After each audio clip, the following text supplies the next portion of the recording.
Hey there, welcome to today's deep dive on our channel. If you're a regular viewer, thank you for your continued support. If you're new here, we unravel some of the most complex and intriguing issues from history, culture, politics, and more. So, don't forget to hit that subscribe button and turn on notifications so you never miss a video. Today we are going to delve into a topic that is often hidden in the shadows, yet has profound implications on our world. War Profiteering. We'll explore its history, the ethical concerns it raises, and what can be done to curb it. So, buckle up for an enlightening journey into the darker side of conflict and commerce. Have you ever pondered the ethical implications of war profiteering? It's a provocative question, isn't it? This is a practice that has been as old as war itself, where those with vested interest capitalize on conflict, often at the expense of those who suffer most. It's a murky world of military contractors, politicians, and the complex intersections of power, money, and influence. Let's delve into the annals of history. The concept of war profiteering is not new. From the merchants of the Roman Empire exploiting military campaigns for trade advantages to the notorious merchants of death selling arms during the World Wars, war has always been a lucrative venture for some. Fast forward to the Cold War era. The term military-industrial complex was popularized by President Dwight D. Eisenhower. He warned against the growing power of an alliance between the military and industrial sectors. And his warnings were not unfounded. The Cold War saw a massive surge in defense spending, and a significant portion of this budget ended up in the pockets of private contractors. Enter the 21st century, and the situation hasn't changed much. The recent conflicts in Afghanistan and Iraq have brought the issue of war profiteering back into the spotlight. Private military contractors have reaped substantial profits from these conflicts.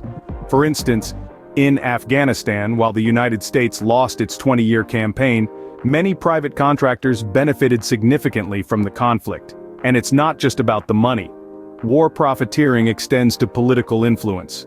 For example, the arms industry heavily contributes to political campaigns and spends millions on lobbying, targeting influential members of Congress who determine the Pentagon budget. But here's the rub.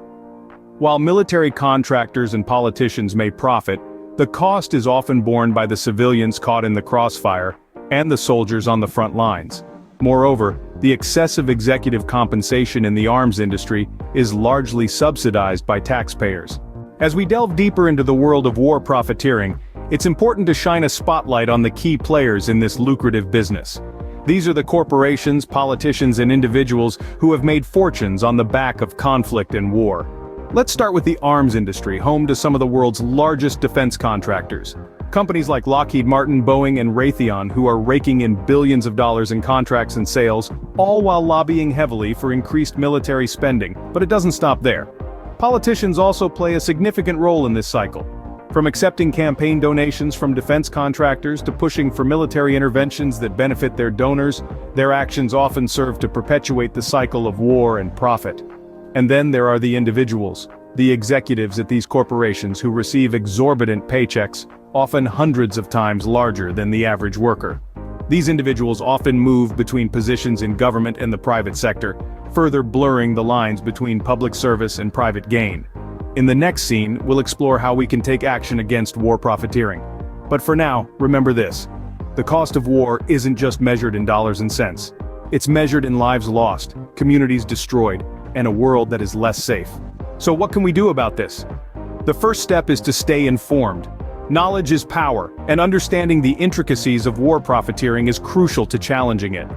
There's also a need for reform campaign finance and lobbying reform, curbing price gouging, and developing economic alternatives to dependence on weapons spending.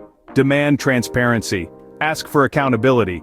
It's high time we shift the narrative from war profiteering to peace profiteering, where the benefits of peace are shared by all, not just a select few.